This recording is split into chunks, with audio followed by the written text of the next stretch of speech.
새벽입니다. 잠이 일찍 깨는 나이, 이유 없이 마음이 무거워지는 시간입니다. 지금 어떤 일 때문에 많이 힘드신가요? 혹시 자식 문제로 마음이 무너지진 않으셨나요?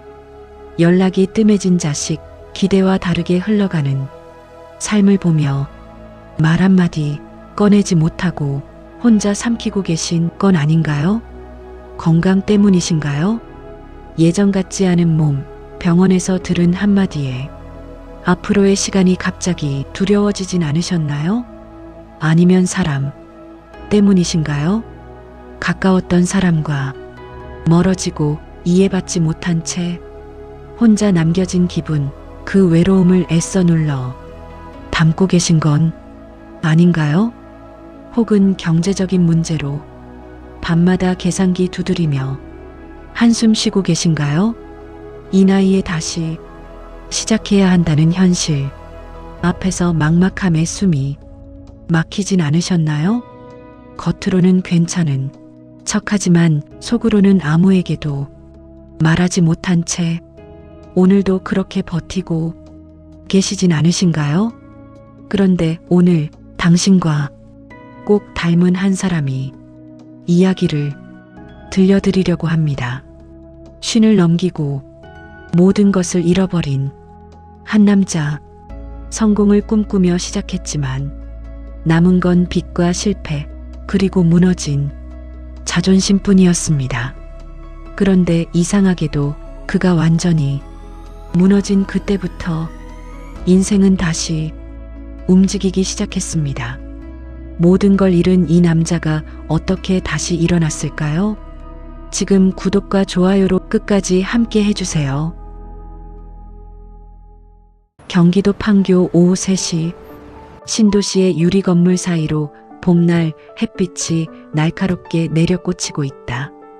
이강민은 회사 제출 물품을 담은 상자를 양팔로 안고 있었다. 탁상 위에 남겨진 네임플레이트를 보는 순간 그의 어깨가 살짝 내려앉았다가 다시 펴졌다. 딱 한 번의 호흡, 그것으로 충분했다. 정말 가시는 거예요? 후배 직원이 엘리베이터 앞에서 물었다. 이강민은 그녀를 바라봤다. 그 얼굴에 쓰여 있는 것은 연민이 아니라 동정이었다. 그것을 아는 그의 눈이 아주 짧게 흔들렸다. 응, 가야지. 뒤를 돌아보면 앞이 안 보이거든. 말을 마친 후에도 그는 한참을 그대로 서 있었다. 후배는 눈을 마주치지 못했다. 엘리베이터 문이 닫히는 사이 이강민의 얼굴에는 웃음이 없었고 절망도 없었다. 그것은 어떤 다른 감정이었다. 결연함인지 광기인지 자신도 알 수 없는 무언가. 밤 11시, 판교의 한 오피스텔. 아내 정은이 거실에서 텔레비전을 켠 채 졸고 있었다. 소리는 꺼져 있었다. 이강민은 신발을 벗고 거실로 들어섰다. 거실 불을 끄지 않았다. 그냥 정은의 옆에 앉았다. 멀리 떨어진 정도로. 늦게 들어왔네. 정은이는 눈을 완전히 뜨지 않은 채로 중얼거렸다. 그녀의 목소리는 이미 많이 지쳐 있었다. 응, 마지막 일들이. 그걸 왜 해? 안 해도 되지 않아? 이강민은 대답하지 않았다. 정은은 자리에서 일어나 앉았다. 그제야 눈을 제대로 떴다. 그의 얼굴을 바라봤다. 그리고 한숨을 쉬었다. 매우 깊은 한숨이었다. 널 정말 이러려고? 응, 형한테는 뭐라고 할 거야? 우리 준호는? 딸 대학 등록금은 어떡해? 정은아. 그가 그녀의 이름을 불렀다. 그것만으로도 그녀는 입을 다물었다. 이강민은 그녀의 손을 잡으려 했다가 멈췄다. 손이 완전히 떨리고 있었기 때문이다. 그는 손을 내려놨다. 믿어줄 수 있을까? 정은이는 그의 얼굴을 오래도록 바라봤다. 마치 처음 보는 사람을 보듯이. 그리고 천천히 고개를 돌렸다. 잠시나 자. 내일 우리 할 말이 많아. 그녀는 침실로 들어갔다. 문 닫히는 소리가 아주 천천히 조심스럽게 났다. 이강민은 거실에 남겨졌다. 텔레비전의 파란 빛이 그의 얼굴을 비추고 있었다. 음소거된 화면 속에서 배우들의 입이 움직이고 있었지만 소리는 들리지 않았다. 마치 세상 전체가 그에게 입을 다물고 있는 것처럼. 새벽 4시 30분. 거실 책상에는 노트가 펼쳐져 있었다. 이강민은 펜을 놓지 않고 있었다. 손가락이 하얀색으로 변할 정도로 펜을 쥐고 있었다. 페이지마다 빽빽하게 쓰인 글씨들. 그것은 사업 계획이었고, 시장 분석이었고, 재정 예측이었다. 하지만 무엇보다 그것은 그의 기도였다. 글로 써내려가는 기도. 말로 되지 않는 것들을 손가락으로 밀어내는 행위. 그의 눈은 충혈되어 있었다. 하지만 다치지 않았다. 새벽 5시 30분. 거실에 불을 껐다. 침실 문 앞에 섰다. 문 손잡이에 손을 얹었다. 하지만 열지 않았다. 아내가 깰 것 같았다. 다시 거실로 돌아가 소파에 누웠다. 천장을 봤다. 회색 천장. 그곳에서 새벽 햇빛이 밝아올 때까지 그는 눈을 감지 않았다. 금요일 새벽 6시. 작은 교회. 새벽 예배 현장. 이강민은 맨 뒷줄에 앉아 있었다. 기도 시간에 그의 두 손은 주먹을 쥐고 풀기를 반복했다. 때로는 두 손을 모으고 때로는 무릎을 꽉 쥐었다. 그의 입술은 움직이지 않았다. 기도가 말로 나오지 않았다. 혼잣말로도 나오지 않았다. 다만 몸이 흔들릴 뿐이었다. 아주 작게, 그것도 알아채기 힘들 정도로. 설교가 끝나고 목사님이 손을 잡기 위해 앞으로 나온 사람들 중 한 명이 이강민이었다. 늙은 목사님의 손은 매우 따뜻했다.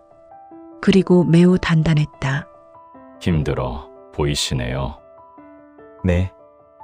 많이. 목사님은 그의 얼굴을 오래 바라봤다. 마치 그의 마음을 읽으려는 듯이. 그리고 천천히 말했다. 하나님이 이 사람을 쓰실 거예요. 지금은 모르겠지만 반드시. 이강민의 눈이 떨렸다. 눈썹이 살짝 위로 올라갔다 내려왔다. 목사님의 손 온기가 더 진해졌다. 지금은 아파야 할 시간이에요. 그런데 그 아픔이 끝나면 정말로 달라진 사람이 될 것 같아요. 교회를 나오며 이강민은 수첩을 꺼냈다. 맨 첫 장에 손글씨로 기록했다. 하나님이 이 사람을 쓰실 거예요. 그 글씨를 바라봤다. 손이 떨려서 글씨가 울렁거리고 있었다. 하지만 지워지지 않았다. 그것이 그의 믿음의 시작이었는지 아니면 절대적인 절망 속에서의 마지막 버팀목이었는지 본인도 알 수 없었다. 다만 그것을 읽을 때마다 가슴이 뜨거워졌다. 그것으로 충분했다. 한 달이 지났다. 새로운 사무실은 판교 변두리 오피스 건물의 지하 1층이었다. 햇빛이 거의 들지 않았다. 이강민은 그곳에 앉아 창을 통해 신발 하나를 바라봤다. 지나가는 사람의 신발 밑바닥만 보였다. 세상과 단절된 그곳에서 그는 계획을 세웠다. 혼자. 아무도 그를 도와주지 않을 때. 다음 장은 골리앗이 나타나는 날이었다. 3개월 후 판교의 벤처캐피탈 회의실. 시드 투자 설명회 날이다. 이강민은 새벽 6시부터 그곳 로비에 앉아 있었다. 검은 정장. 구두는 광나게 닦았다. 하지만 손가락에는 여전히 펜 자국이 남아 있었다. 밤새 작성한 자료의 흔적. 회의실 앞의 흰색 보드에는 세 회사의 이름이 적혀 있었다. 첫 번째는 A메타. 연매출 50억 원. 창원대학 교수 출신의 창업가. 두 번째는 빅테크 스타트업. 이미 시리즈 A를 받은 회사. 그리고 세 번째 줄에 작은 글씨로 해몬이라고 적혀 있었다. 이강민의 회사 이름이다. 아직 매출은 0원이었다. 회의실로 들어가기 전 이강민은 화장실에 갔다. 거울 앞에서 자신의 얼굴을 봤다. 눈 아래가 까맣게 내려앉아 있었다. 수염은 깎았지만 그는 손을 씻고 얼굴에 물을 뿌렸다. 찬물이 피부를 자극했다. 눈이 떠졌다. 그 정도면 충분했다. 회의실 안에는 이미 10명 정도의 투자자들이 앉아 있었다. 대부분은 중년 남성이었다. 그들의 얼굴은 무심했다. 또 다른 피칭일 뿐이었다. 창원대학 교수가 먼저 발표했다. 슬라이드는 화려했다. 번개 같은 전환 속도, 깔끔한 그래프, 그 위에 여러 장의 인증서와 특허 증서. 투자자들의 눈빛이 달라졌다. 노트북으로 기록하는 소리가 들렸다. 그의 발표가 끝나자 손뼉이 울렸다. 좋은 기술이네요. 이미 시장에서 관심이 있나요? 네, 이미 3개의 대기업에서 미팅 신청이 들어와 있습니다. 투자자들의 얼굴에 미소가 떴다. 그 다음은 빅테크 스타트업이었다. 그들의 피칭은 더 화려했다. 세계 시장 규모, 미국 회사들의 벤치마킹 자료, 이미 확보된 고객 리스트. 투자자들은 몸을 앞으로 숙이고 화면을 바라봤다. 피칭이 끝났을 때 투자 의향서를 요청하는 목소리도 들렸다. 이미 몇 군데서 관심을 보이고 계신 것 같은데? 네, 실리콘밸리의 VC들도 마찬가지입니다. 투자자들은 고개를 끄덕였다. 이것이 성공하는 스타트업의 이야기였다. 마지막, 이강민이 노트북을 열었다. 슬라이드 첫 장은 하얀 배경이었다. 검은 글씨로 회사 이름만 적혀 있었다. 해모니. 회의실의 분위기가 미묘하게 변했다. 투자자들의 얼굴에 작은 실망이 스쳤다. 이것이 또 다른 아마추어 창업가의 피칭이라는 신호였다. 하지만 이강민은 그것을 본체만 하고 계속했다. 저는 화려한 자료를 가져오지 않았습니다. 그는 노트북을 닫았다. 회의실에서 움찔거리는 소리가 났다. 대신 지난 석 달간 저는 직접 현장을 다녔습니다. 여러분의 부모님 세대, 시니어들이 정말 필요한 게 뭔지를 찾기 위해서. 이강민이 펼쳐놓은 것은 노트였다. 손글씨로 가득 찬 노트. 거기에는 이름과 나이, 그리고 그들이 말한 것들이 적혀 있었다. 82세 할머니는 말씀하셨어요. 핸드폰은 자꾸만 바뀌는데 내가 따라갈 수가 없다. 68세 할아버지는 이 나이에 누가 나랑 놀아줄까? 라고 하셨습니다. 투자자들의 표정이 조금씩 바뀌고 있었다. 제가 찾은 것은 기술이 아니었습니다. 필요했던 것은 따뜻함이었어요. 같은 세대와 만날 수 있는 공간, 그리고 누군가가 자기들을 필요로 한다는 확인이었습니다. 이강민의 손이 떨렸다. 하지만 목소리는 나직했다. 어쩌면 더 크게 들렸다. 침묵이 회의실을 가득 채웠다. 현재 저희는 50명의 시니어 사용자를 확보했습니다. 이들의 만족도는 98%입니다. 매출은 아직 없지만 이것이 앞으로 나올 매출의 스토리입니다. 이강민은 휴대폰을 켜보였다. 그 안에는 수십 개의 메시지가 있었다. 시니어들이 보낸 메시지들. 강민아, 덕분에 52년 만에 친구를 다시 만났다. 고마워. 화면에 할머니의 얼굴 사진이 떴다. 웃고 있는 얼굴. 그 옆에는 같은 또래의 여성이 팔짱을 끼고 있었다. 투자자 중 한 명의 입술이 살짝 떨렸다. 그것은 매우 작은 움직임이었지만 이강민은 그것을 놓치지 않았다. 투자 설명회가 끝난 후 회의실 밖에서 한 투자자가 이강민을 잡았다. 나이는 60대 초반으로 보였다. 혹시 시간 좀 될까요? 이강민은 고개를 끄덕였다. 근처의 카페로 들어갔다. 투자자는 오래 말을 하지 않았다. 대신 휴대폰을 켰다. 그 화면에는 흑백 사진이 떠 있었다. 어린 여성이 한 노인 여성의 손을 잡고 있는 사진이었다. 제 어머니세요. 지난해 돌아가셨어요. 투자자의 눈빛이 흔들렸다. 혼자 계신 분이었어요. 저는 바빴고요. 그래서 너무 늦었죠. 이런 서비스가 있었으면 어쩌면 어머니가 지금도. 투자자는 말을 마치지 못했다. 대신 이강민의 손을 잡았다. 투자하겠습니다. 얼마가 필요하신가요? 그 순간 이강민의 눈이 뜨거워졌다. 하지만 눈물은 흘리지 않았다. 다만 가슴이 터질 듯했다. 하나님의 손이 느껴졌다. 목사님의 말이 맞았다. 아직은 알 수 없지만 분명히 무언가가 움직이고 있었다. 감사합니다. 정말 감사합니다. 그 말을 꺼내기 위해 얼마나 오랫동안 입술이 떨렸는지 이강민만 알고 있었다. 6개월 후 해모니는 성장했다. 사용자는 500명을 넘었다.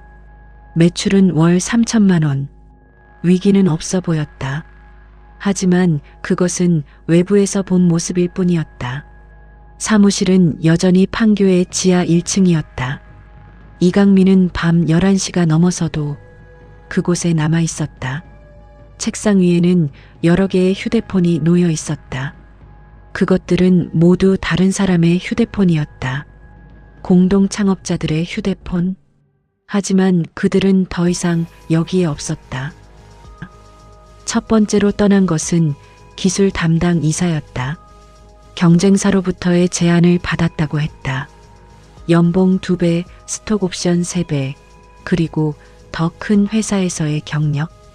이강민은 축하해줄 말을 찾지 못했다. 다만 그의 손을 잡았을 뿐이다. 미안해. 내가 실패할 것 같아서. 이강민, 이건 사업이야. 감정 가질 거 없어. 그 말이 더 상처였다. 왜냐하면 그것이 사실이었기 때문이다. 두 번째로 떠난 것은 이강민의 절친한 친구이자 공동 창업자 김준호였다. 그들은 30년을 함께했다. 결혼식에서 최고 들러리를 섰던 사람, 자녀들의 이름을 지어준 사람. 하지만 회사가 커지자 지분 문제가 나왔다. 이강민은 51%, 준호는 49%였다. 왜 이렇게 했어? 우리 사이에도 퍼센트를 따졌어? 준호의 목소리는 부러져 있었다. 처음부터 주식 구조를 이렇게 했거든. 아무도 이럴 줄. 그럼 지금 바꿀 수 있잖아. 왜 안 해? 이강민은 입을 다물었다. 투자자와의 약조가 있었기 때문이다. 더 이상의 지분 변동은 불가능했다. 그것을 준호에게 설명할 수 없었다. 왜냐하면 그것은 변명처럼 들렸기 때문이다. 미안해. 정말 미안해. 준호는 고개를 돌렸다. 친구 관두고 사업가 하는 건가 보네. 그 말 이후로 준호는 회사를 떠났다. 회장직도 사직했다. 그리고 경쟁사에 입사했다. 똑같은 업계, 같은 서비스. 이강민의 아이디어를 더 큰 규모로 실행할 수 있는 회사로. 그것이 가장 큰 타격이었다. 언론도 달라졌다. 처음에는 긍정적이었다. 기술로 시니어를 품다 따뜻한 스타트업의 등장 같은 기사들. 하지만 투자자가 유명해지자 그 투자자의 비리가 드러났다. 뇌물수수, 부실 투자. 다음 날의 기사는 이랬다. 논란의 VC가 투자한 스타트업, 실체는 시니어 시장 급부상, 뒤에 숨은 검은 손. 이강민과 해모니는 피해자였지만 가해자로 보였다. 그가 투자자의 비리에 연루된 것처럼 그려졌다. 실제로는 아무것도 모르고 있었지만 미디어는 그런 것을 신경 쓰지 않았다. 그날 밤 광고주 3곳이 계약을 취소했다. 밤 11시 30분 사무실. 이강민은 천장을 바라보고 누워 있었다. 나머지 직원들은 모두 떠났다. 회사의 관리자 3명, 개발자 2명, 디자이너 1명. 총 6명의 팀이 했던 일들이 흔들리고 있었다. 투자자와의 면담, 법적 자문, 미디어 대응, 모든 것이 그의 책임이었다. 휴대폰이 울렸다. 아내 정은이었다. 밤 11시 30분. 정은이가 아직 깨어 있다는 것은 무언가 잘못되었다는 뜻이었다. 여보, 지금 뉴스 봤어? 응, 봤어. 이게 무슨 일이야? 뉴스에는 당신이 그 투자자의 비리에 엮여 있다고. 내가 아무것도 몰랐어. 진짜로 처음. 그래도 당신이 선택한 거잖아. 나한테는 뭔가 맑은 물건을 마시는 것처럼 믿으면서 정작 이러고. 정은의 목소리가 점점 높아졌다. 이강민은 아무 말도 할 수 없었다. 그녀의 말이 모두 맞았기 때문이다. 미안해. 정말 미안해. 미안? 미안이 뭐가 돼? 준호는? 계약 취소된 거는? 당신 평판은? 정은아, 아, 모르겠어. 나 자야겠어. 전화가 끊겼다. 그 후에 들린 것은 침묵뿐이었다. 무거운 침묵. 며칠 후 이강민은 투자자를 만났다. 그 투자자도 이미 수사 대상이 되어 있었다. 그의 표정은 초라했다. 정말 죄송합니다. 나 때문에. 괜찮습니다. 그럴 일도 있는 거죠. 이강민의 말은 정중했지만 내부는 무너지고 있었다. 투자는 어떻게 되나요? 일단 동결이 될 것 같습니다. 조사 과정에서 혹시 모르니까요. 그것이 회사의 사망 선고였다. 초기 자금 3억 원. 그중 1억 원은 이미 쓰였다. 나머지 2억 원이 동결되자 회사는 2개월밖에 버틸 수 없었다. 그래도 희망을 잃지 마세요. 이런 일은 회복이 되니까요. 언론도 진정되고. 이강민은 그 말을 듣지 않았다. 대신 바깥을 봤다. 판교의 아파트들, 그곳에 살고 있는 사람들의 일상. 그들은 안정적이었다. 그들은 해모니 같은 회사를 만들지 않았다. 그리고 그들은 지금 이 순간 이강민처럼 고통받지 않고 있었다. 괜찮습니다. 감사합니다. 이강민은 일어났다. 그리고 돌아봤다. 이것도 필요했던 시간일 것 같습니다. 회사 폐업까지 70일이 걸렸다. 마지막 날 이강민은 사무실에 불을 껐다. 천장의 형광등이 깜깜해졌다. 그 어둠 속에서 그는 한 번 숨을 쉬었다. 나이 52세, 빚은 5억 원, 직원들의 퇴직금, 임차료, 모든 것이 그의 등에 올려져 있었다. 가는 길에 그는 교회에 들렀다. 새벽 예배는 없는 시간이었다. 기도실에 앉았다. 오래 앉아 있었다. 얼마나 오래인지 그것도 모르는 채로 목사님이 나타났다. 이강민 집사, 어디 아프신가요? 이강민은 입을 열었다. 하지만 목소리가 나오지 않았다. 기도가 나오지 않았다. 대신 어떤 검은 감정이 가슴을 짓누르고 있었다. 분노, 절망, 후회, 그것도 알 수 없었다. 아무것도 안 되네요. 목사님, 무엇이? 전부 다 실패했어요. 사람도, 자본도, 언론도 나 혼자 남겨진 것 같아요. 목사님은 그의 옆에 앉았다. 그리고 오래도록 아무 말도 하지 않았다. 그 침묵이 모든 것을 말해주고 있었다. 이강민은 그제야 눈물을 흘렸다. 목사님의 옷자락을 쥐고 아무 말도 되지 않는 소리로 울었다. 하나님이 이 사람을 쓰신다고 언제 쓰실 건가요? 지금 같으면 죽는 게 나을 것 같아요. 목사님은 그의 머리에 손을 얹었다. 그리고 천천히 말했다. 다윗도 사울의 창이 날아올 때 같은 마음이었을 거예요. 광야에서 홀로. 3년이 흘렀다. 이강민의 나이는 55세가 되어 있었다. 흰머리가 확연히 늘었다. 얼굴의 주름도 깊어졌다. 하지만 눈빛은 달라져 있었다. 그것은 더 이상 절망의 눈빛이 아니었다. 혼란 뒤에 어떤 확신 같은 것. 그것이 어디서 나왔는지는 그도 알 수 없었다. 다만 거기에 도착하기까지의 과정을 알고 있을 뿐이었다. 첫 1년. 빚을 갚기 위해 그는 편의점 시간제 알바를 했다. 나이 52세의 전 대기업 팀장이 편의점 계산대에 섰다. 아는 사람이 오면 고개를 돌렸다. 부끄러움이 있었다. 하지만 처음 2달 정도만. 그 이후로는 부끄러움도 없어졌다. 그것이 현실이었고 거기서 살아야 했기 때문이다. 그곳에서 그는 예상 밖의 사람들을 많이 만났다. 시니어들, 자식들을 버린 부모들, 나이가 들어도 일해야 하는 사람들. 이강민은 그들의 얼굴을 자세히 봤다. 그리고 들었다. 짧은 대화 속에서 이번 달도 기름값이 많이 들지 모르겠네. 요즘 나이 들며 일하는 게 남는 게 없어.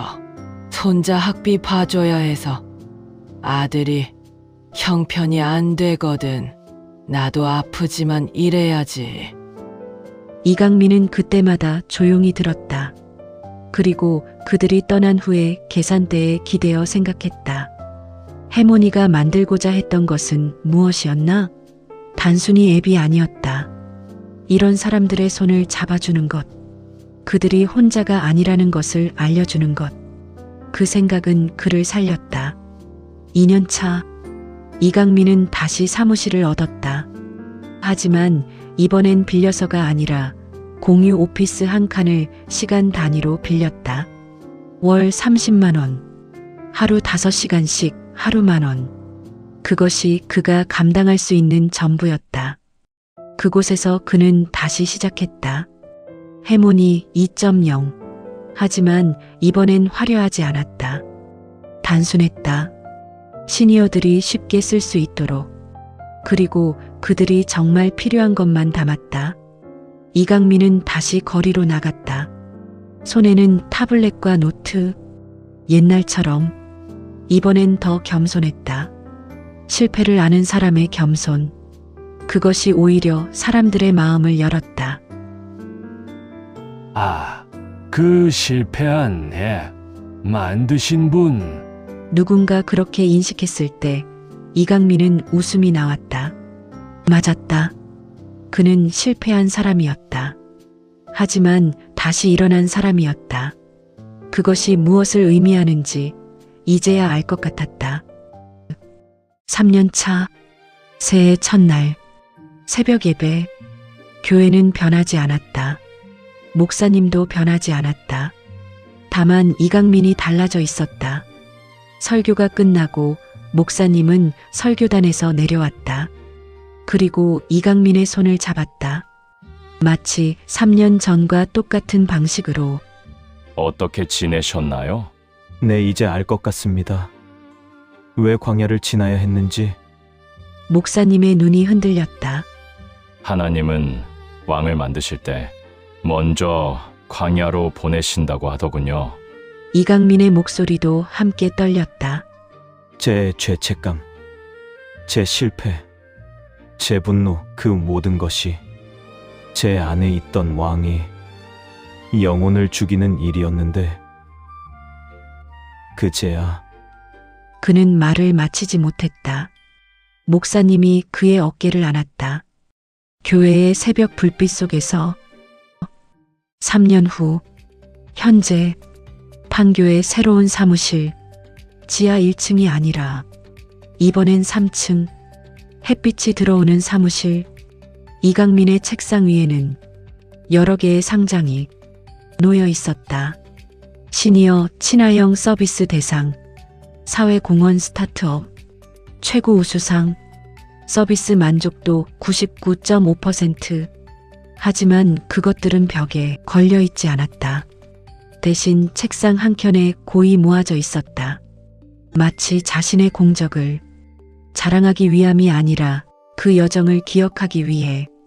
이강민은 창 너머로 판교를 내려다봤다. 6년이 흘렀다. 46세에서 52세가 되었고, 그 다음 55세가 되었고, 이제 56세가 되어가고 있었다. 그 세월 속에서 그는 모든 것을 잃었다. 그리고 모든 것을 찾았다. 사무실 문이 열렸다. 회장님, 사용자가 1만 명을 넘었습니다. 젊은 직원의 목소리. 하지만 더 이상 그런 숫자는 이강민의 심장을 두드리지 않았다. 왜냐하면 그 숫자 뒤에 있는 것들을 알고 있었기 때문이다. 그래? 좋네. 그 중에 새로 참여한 분들은? 1,500명 정도요. 어제도 가입 신청이 5분 들어오셨어요. 각각 누구신지 알아봤어? 아직 못했는데요. 이강민은 웃음을 지었다. 괜찮아. 우리가 만든 앱이 하는 거 봐. 자동으로 같은 시대를 산 사람들을 만나게 해주잖아. 그게 핵심이야. 직원이 물러났다. 이강민은 다시 창 너머를 봤다. 판교의 오후 햇빛 그곳에서 누군가는 여전히 그 길을 걷고 있을 것이다. 새 사업에 도전하는 사람들, 그들도 광야를 지나가고 있을 것이다. 그때 휴대폰이 울렸다. 여보? 준호가 있어. 당신 사무실 앞에서. 이강민의 몸이 꼿꼿이 일어섰다. 준호, 회사를 떠난 공동 창업자. 3년 동안 한 번도 만나지 못한 친구. 지금? 뭐 얘기할 게 있다더니? 사무실 밖 판교의 카페. 준호는 변해 있었다. 나이가 들어 보였다. 하지만 눈빛은 다시 웃고 있었다. 미나, 내가 잘못했어.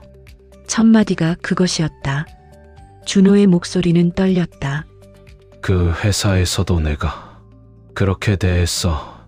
돈이 많으면 사람이 작아진다더니 정말 그런 것 같아. 그리고 자넨 그대로였어. 계속 그대로. 이강민은 말하지 않았다. 다만 그의 손을 잡았다. 3년 만의 손잡음.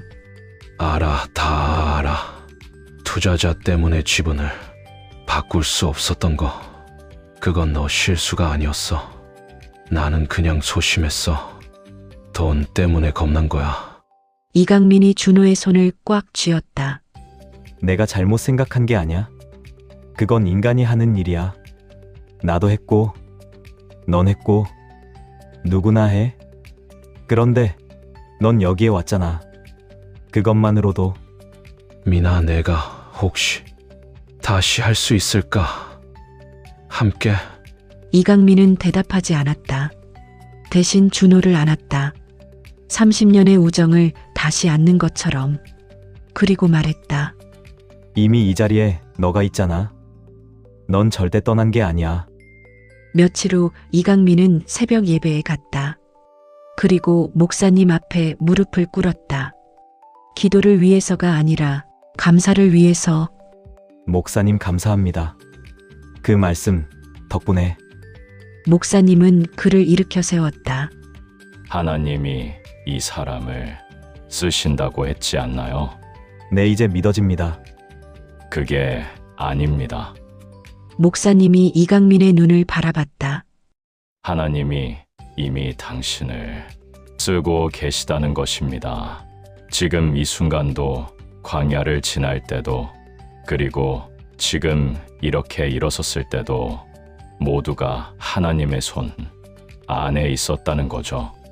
이강민의 눈이 다시 뜨거워졌다. 하지만 이번엔 절망의 눈물이 아니었다. 깨달음의 눈물이었다.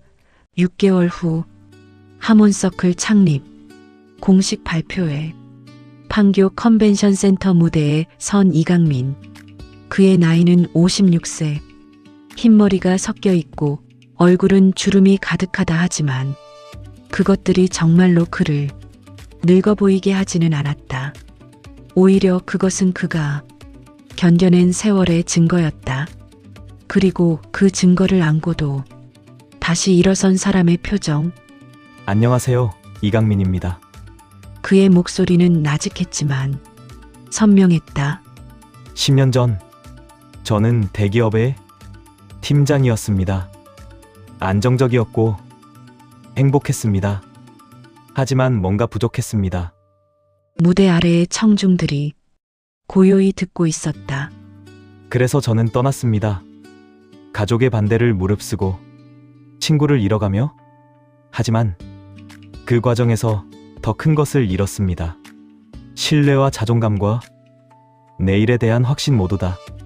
이강민이 한 걸음 앞으로 나갔다. 그런데 우리 사회의 많은 시니어분들이 저보다 훨씬 더 큰 상실을 안고 살고 있습니다. 자녀에게 버려진 부모, 은퇴 후 의미를 잃은 사람들, 나이가 들면 쓸모가 없다고 생각하는 자신들. 우리는 그들을 보지 못했습니다. 그의 눈빛이 더 강해졌다. 저는 광야를 지났습니다. 아무도 없는 곳에서 저는 비로소 깨달았습니다. 하나님이 이 사람을 쓰신다는 것은 지금처럼 무너질 때도 포함된다는 것을, 그 무너짐이 누군가를 일으킬 수 있다는 것을. 이강민이 수첩을 들어 보였다. 이것은 제가 광야에서 쓴 기도입니다. 실패하고 혼자가 되어 모든 것을 잃었을 때 이 수첩이 없었으면 저는 일어나지 못했을 것 같습니다. 그래서 우리는 만들었습니다. 하몬서클을. 화면이 켜졌다. 앱의 모습. 하지만 화려하지 않았다. 단순했다. 따뜻했다. 손글씨 같은 폰트, 부드러운 색감. 하몬이란 말은 유대교의 전승에서 나온 말입니다. 세상을 지탱하는 36명의 의로운 사람. 우리는 모두 누군가의 하몬이 될 수 있다고 믿습니다. 그리고 우리는 모두 누군가에게 구원받을 자격이 있다고 생각합니다. 나이가 들었다고 쓸모가 없다고 생각하는 그런 거짓으로부터. 이강민이 마지막 말을 했을 때 무대 아래에서 박수가 나왔다. 하지만 그것은 사업가에 대한 박수가 아니었다. 그것은 한 사람이 광야를 지나고 다시 일어난 것을 축복하는 박수였다.